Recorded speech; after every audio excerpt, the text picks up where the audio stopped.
ذرا سوچیں، ایک شخص کے خلاف عدالت میں ایک بہت ہی سنگین مقدمہ درج ہو جاتا ہے، لیکن حیرت کی بات یہ ہے کہ اسے اس کی خبر ہی نہیں دی جاتی۔ اور پھر اچانک ایک دن ریاست کے اہلکار اس کا گھر ضبط کرنے یا بینک اکاؤنٹس بند کرنے پہنچ جائیں۔ بالکل، اور سننے میں یہ کسی خوفناک ڈکٹیٹرشپ کا منظر لگتا ہے، لیکن حقیقت یہ ہے کہ اگر ایک 100 سال پرانا قانون، جسے ہم عام زبان میں ضابطہ دیوانی کہتے ہیں، وہ بیچ میں نہ ہو تو یہ ہمارا روزمرہ کا سچ بن سکتا ہے۔ جی، یہ بہت اہم بات ہے، کیونکہ ریاست کسی شہری کو کیسے بتاتی ہے کہ بھائی آپ کٹہرے میں ہیں؟ صحیح، اور آج کے اس تفصیلی جائزے میں ہم اسی خاموش لیکن طاقتور ترین عدالتی ہتھیار کا جائزہ لیں گے۔ ہمارے پاس آج ضابطہ دیوانی 1908 کا آرڈر 5 موجود ہے، جو ریاست اور شہری کے درمیان اس پہلے رابطے کو، جو بعض اوقات بہت الجھاوا ہوتا ہے، اسے بیان کرتا ہے۔ بالکل، اور اس گفتگو کا مقصد صرف یہ جاننا نہیں ہے کہ عدالت کا بلاوا کیسے آتا ہے، بلکہ یہ سمجھنا ہے کہ کوئی بھی ریاستی کارروائی اندھیرے میں کیوں نہیں ہو سکتی۔ تو چلیں اس کا تفصیلی جائزہ لیتے ہیں۔ ضرور۔ ہم اکثر عدالت کے فیصلوں پر، ججوں پر اور وکیلوں کی بحث پر تو بہت دھیان دیتے ہیں، لیکن انصاف کا سب سے پہلا قدم یہ ہے کہ جس شخص پر کوئی الزام ہے اسے باقاعدہ اور قانونی طریقے سے مطلع کیا جائے۔ یعنی اسے پتا تو ہو کہ اس کے خلاف کیا ہو رہا ہے۔ بالکل۔ یہ محض ایک کاغذ کی ترسیل نہیں ہے، یہ کسی بھی شخص کے حق کے دفاع کی سب سے پہلی ضمانت ہے۔ اگر یہی بنیاد غلط ہو جائے تو اس پر کھڑی پوری عدالتی کارروائی کالا دم ہو سکتی ہے۔ صحیح، تو چلے اس کے بنیادی طریقہ کار سے شروعات کرتے ہیں۔ جو قانونی متن ہمارے سامنے ہے رول 9 سے آگے، وہ بتاتا ہے کہ یہ کوئی عام خط و کتابت نہیں ہے۔ جی نہیں۔ جب عدالت کسی شخص کو طلب کرتی ہے تو اس باضابطہ نوٹس پر، جسے سمن کہا جاتا ہے، متعلقہ جج کے دستخط ہوتے ہیں اور عدالت کی مہر ہوتی ہے، اور پھر ایک اہلکار کے ذمے یہ کام لگایا جاتا ہے کہ وہ نوٹس پہنچائے۔ اور دلچسپ بات یہ ہے کہ اس اہلکار کو لامحدود وقت نہیں دیا جاتا۔ اچھا، کتنا وقت ہوتا ہے؟ سمن جاری ہونے کے بعد 15 دن کے اندر اسے یہ تعمیل مکمل کر کے رپورٹ واپس عدالت میں جمع کروانی ہوتی ہے۔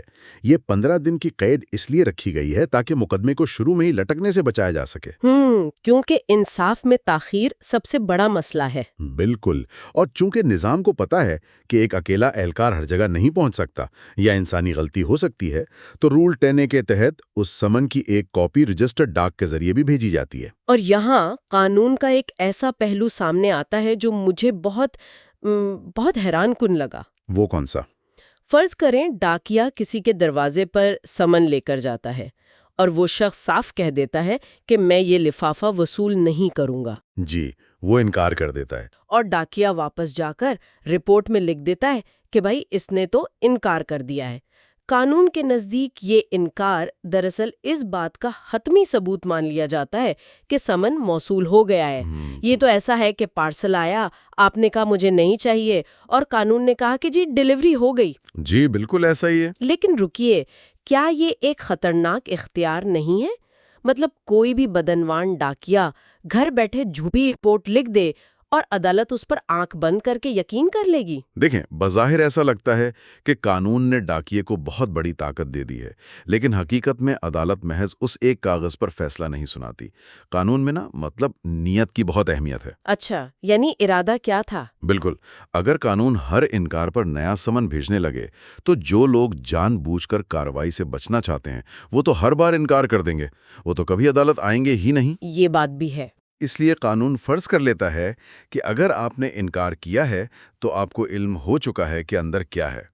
البتہ جو آپ کا خدشہ ہے کہ اہلکار جھوٹ بول سکتا ہے، اس کے لیے عدالت کے پاس اختیار ہے کہ وہ اہلکار کو طلب کر کے اس سے حلفیہ بیان لے۔ کراس چیک کرنے کے لیے؟ جی، اس سے جرح کرے کہ کس وقت، کس جگہ اور کن حالات میں وہ لفافہ پیش کیا گیا تھا۔ عدالتیں اتنی بے وقوف نہیں ہوتی، وہ باریک بینی سے جائزہ لیتی ہیں۔ صحیح، یہ بات تسلی بخش ہے، یعنی نظام میں چیک اینڈ بیلنس موجود ہے۔ اچھا، ہم نے یہ تو مان لیا کہ عام حالات میں ڈاکیا سمن دے گا اور اگر ایک سے زیادہ مدعا علیہ ہوں تو سب کو الگ الگ سمجھ جائے گا۔ لیکن زندگی اتنی سیدھی تو نہیں ہوتی نا؟ بالکل نہیں ہوتی۔ لوگ سفر پر ہوتے ہیں، غائب ہوتے ہیں، یا کاروبار کے سلسلے میں کہیں اور ہوتے ہیں۔ اگر کوئی شخص گھر پر موجود ہی نہ ہو تو ریاست اس صورتحال سے کیسے نمٹتی ہے؟ یہیں سے قانون کی عملیت پسندی شروع ہوتی ہے۔ قانون جانتا ہے کہ معیشت کو روکا نہیں جا سکتا۔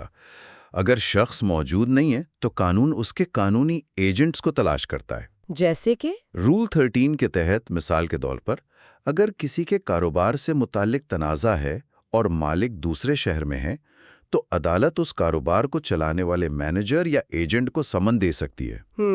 کیونکہ مینیجر تو نگران ہوتا ہے نا وہاں کا۔ جی، تو اس تک معلومات پہنچنے کا مطلب مالک تک معلومات پہنچنا ہے۔ اور اس حوالے سے مجھے سمندری جہازوں والا قانون بہت انوکھا لگا۔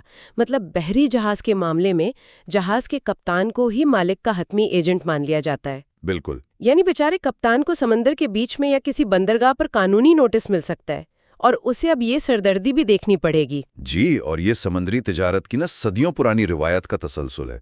سمندری سفر کے دوران کپتان صرف جہاز نہیں چلاتا، وہ مالکان کا قانونی اور انتظامی نمائندہ ہوتا ہے، چونکہ مالکان ہزاروں میل دور ہو سکتے ہیں۔ صحیح۔ اور اگر جائیداد کا کوئی مقدمہ ہو تو جو اس کی دیکھ بھال کر رہا ہے اسے نوٹس مل جائے گا۔ جی، رول 14 کے تحت بالکل ایسا ہی ہے۔ اچھا، یہ تو ہو گئے وہ لوگ جن کا تعلق کاروبار یا جائیداد سے ہے، لیکن فرض کریں کسی کا کوئی مینیجر نہیں ہے، اہلکار گھر جاتا ہے اور مطلوبہ شخص وہاں ہے ہی نہیں، تو پھر کیا ہوگا؟ قانون کہتا ہے کہ ایسی صورت میں رول 15 کے تحت سمن گھر کے کسی بالغ مرد رکن کو دیا جا سکتا ہے، اور پھر اس کی تشریح کہتی ہے کہ گھر کا ملازم خاندان کا حصہ نہیں سمجھا جائے گا۔ جی، یہ بہت اہم نکتہ ہے۔ یہاں آ کر بات واقعی بہت دلچسپ ہو جاتی ہے۔ میں یہ سوچ رہی تھی کہ قانون خاص طور پہ صرف بالغ مرد کا ذکر کیوں کر رہا ہے اور ملازم کو کیوں باہر نکال دیا، حالانکہ ہم جانتے ہیں کہ ملازمین تو مالکان کے سارے راز جانتے ہیں۔ اگر ہم اسے بڑی تصویر سے جوڑ کر دیکھیں نا تو ہمیں 1908 کے دور میں جانا پڑے گا۔ اچھا۔ اس وقت برِ صغیر کا معاشرہ اور خاندانی ڈھانچہ آج سے بالکل مختلف تھا۔ پردے کا انتہائی سخت رواج تھا اور خواتین کی قانونی یا عوامی معاملات میں شرکت نہ ہونے کے برابر تھی۔ ہاں، یہ تو ہے۔ تو اگر کوئی ریاستی اہلکار گھر کی خواتین کے پاس چلا جاتا تو بہت بڑا سماجی تنازع کھڑا ہو جاتا۔ قانون سازوں کو اس بات کا اندازہ تھا، اس لیے روایات کا احترام کرتے ہوئے انہوں نے صرف مرد رکن کی شرط رکھی تاکہ ریاستی کام بھی ہو جائے اور کوئی ہنگامہ بھی نہ ہو۔ یعنی یہ قانون اپنے دور کے حقائق کا عکس ہے۔ اور ملازم کو باہر نکالنے کی کیا منطق تھی؟ ملازم کا معاملہ قانونی ذمہ داری کا ہے۔ ایک ملازم چاہے کتنا ہی پرانا کیوں نہ ہو، قانون کی نظر میں وہ ایک معاہدے کے تحت کام کرنے والا شخص ہے۔ صحیح۔ مالکان کے مقدمات کی سنگین ذمہ داری اس پر نہیں ڈالی جا سکتی۔ فرض کریں سمن ملازم کو دے دیا اور وہ کاغذ کچن میں رکھ کر بھول گیا۔ تو پھر تو یک طرفہ فیصلہ آ جائے گا مالک کے خلاف۔ بالکل۔ قانون ایسی غیر یقینی صورتحال پیدا نہیں کر سکتا۔ خاندان کا فرد اس نوٹس کی سنگینی کو سمجھے گا، اس لیے اس پر اعتماد کیا گیا۔ کیا زبردست وضاحت ہے۔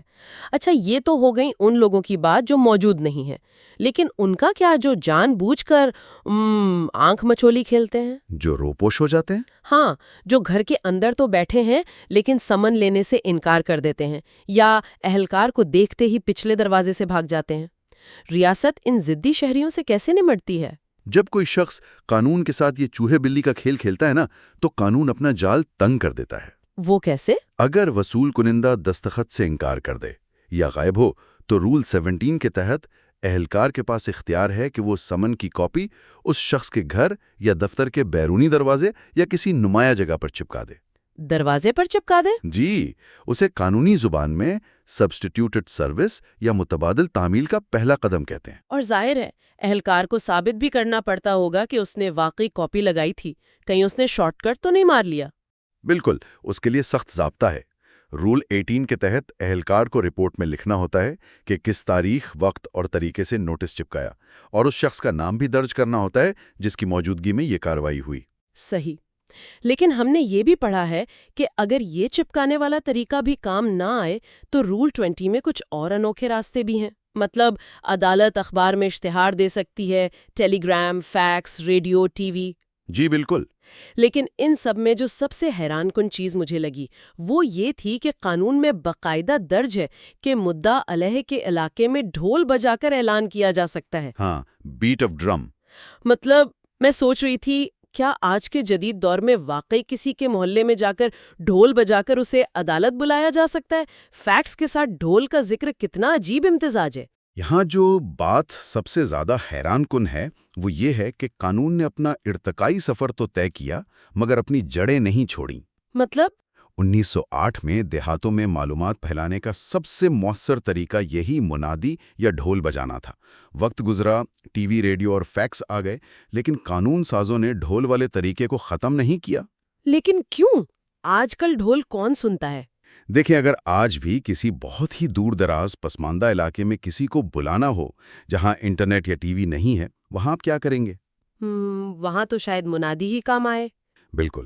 قانون کا مقصد ہر حال میں پیغام پہنچانا ہے، اور دوسری بات یہ ہے کہ اس سماجی تماشے سے وہ شخص محلے والوں کی باتوں اور شرمندگی کے ڈر سے خود ہی باہر آ جاتا ہے۔ ہاں، وہ سوچے گا کہ پورے محلے میں میری بدنامی ہو رہی ہے۔ جی، مقصد صرف یہ ہے کہ کوئی کل کو عدالت میں کھڑا ہو کر یہ نہ کہہ سکے کہ مجھے تو پتہ ہی نہیں چلا۔ زبردست۔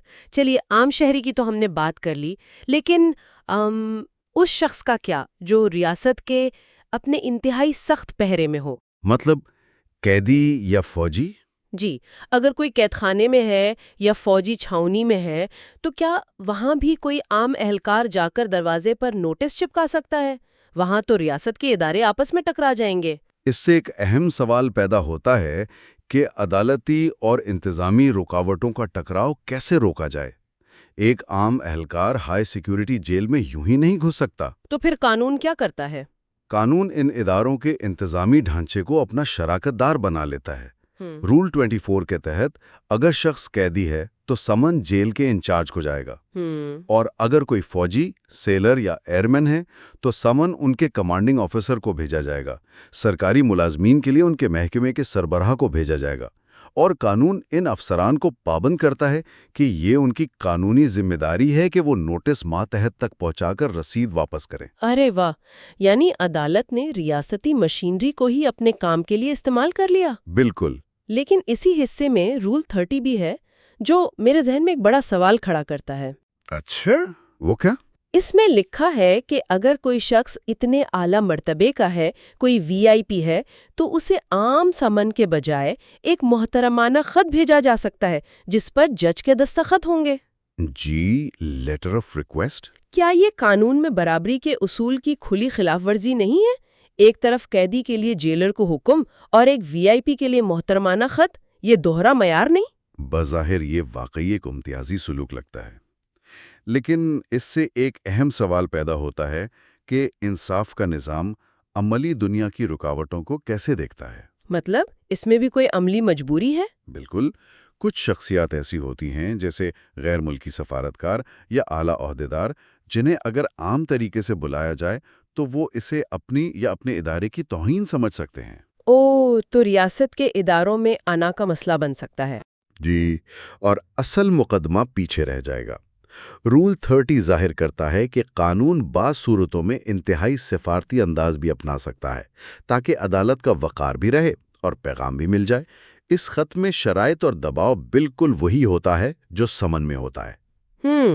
صرف بھیجنے کا طریقہ اور زبان مختلف ہوتی ہے۔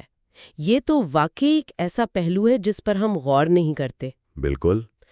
تو سننے والوں کے لیے اگر ہم آج کی اس پوری گفتگو کا خلاصہ کریں تو ضابطہ دیوانی 1908 کا آرڈر 5 صرف کاغذات بھیجنے کا طریقہ نہیں ہے، یہ اس بات کی گارنٹی ہے کہ ریاستی طاقت کا استعمال اندھیرے میں نہیں ہو سکتا، اور عدالتیں رجسٹرڈ ڈاک سے لے کر دروازے پر نوٹس چپکانے اور محلے میں ڈھول بجانے تک کی زحمت صرف اس لیے کرتی ہیں تاکہ کسی کا بھی حق دفاع محفوظ رہے۔ بالکل۔